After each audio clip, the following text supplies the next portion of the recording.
Le flash des informations pour ce lundi 13 septembre. Madame, Monsieur, bonsoir.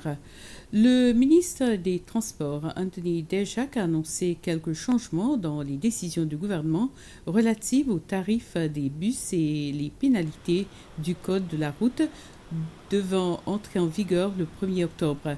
Le tarif des bus les dimanches et les jours fériés, qui devait être augmenté à 15 roupies, sera désormais à 10 roupies comme les autres jours de la semaine.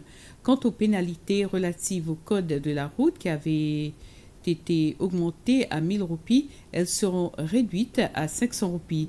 Pendant une conférence de presse, le ministre Dejac a expliqué que ces modifications interviennent par suite des réactions du public.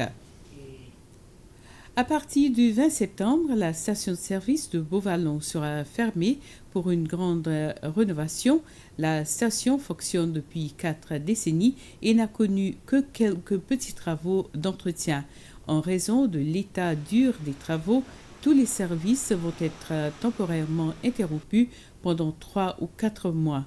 Le directeur général des opérations, Ray Waro, affirme que les 2 stations de Victoria sont bien équipées pour satisfaire les besoins des clients de la station-service de Beauvallon pendant les rénovations.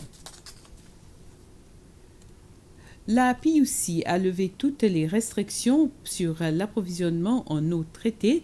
La décision intervient après que la pluie tombée ce week-end a rempli le barrage de Rochon.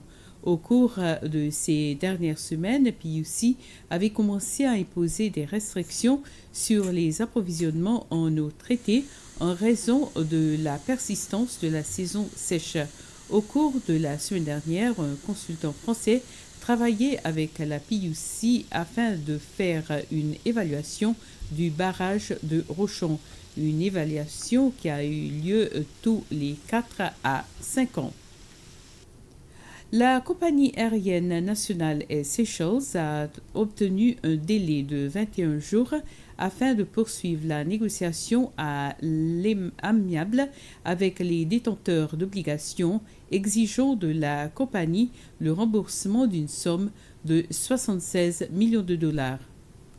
Le juge en chef de la Cour suprême, Ronnie Govinden, a approuvé la demande d'Air Seychelles d'obtenir un délai de 21 jours pour continuer à négocier directement avec les détenteurs d'obligations. C'est l'avocat Bernard Georges, représentant Air Seychelles, qui avait introduit cette demande.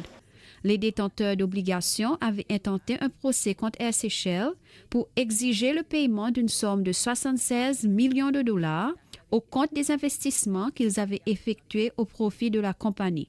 L'avocat Audrey Govinden, l'assistant de René Durup, l'avocat des détenteurs d'obligations, a accepté la demande des négociations amiables.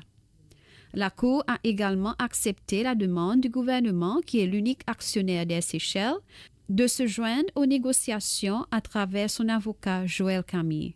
L'audition de cette affaire reprendra le mois prochain. Environ 160 élèves de 5e année du secondaire S5 venant des écoles secondaires publiques de Mahé ont reçu leur première dose de vaccin Pfizer-BioNTech aujourd'hui. Très tôt ce matin, les élèves, dont certains accompagnés par leurs parents, ont rejoint leurs écoles respectives pour recevoir leur vaccin. Le ministre de l'Éducation, le Dr Justin Valentin et d'autres responsables du ministère se sont rendus dans les écoles secondaires de Montfleury, Rivière-Anglaise et Beauvallon.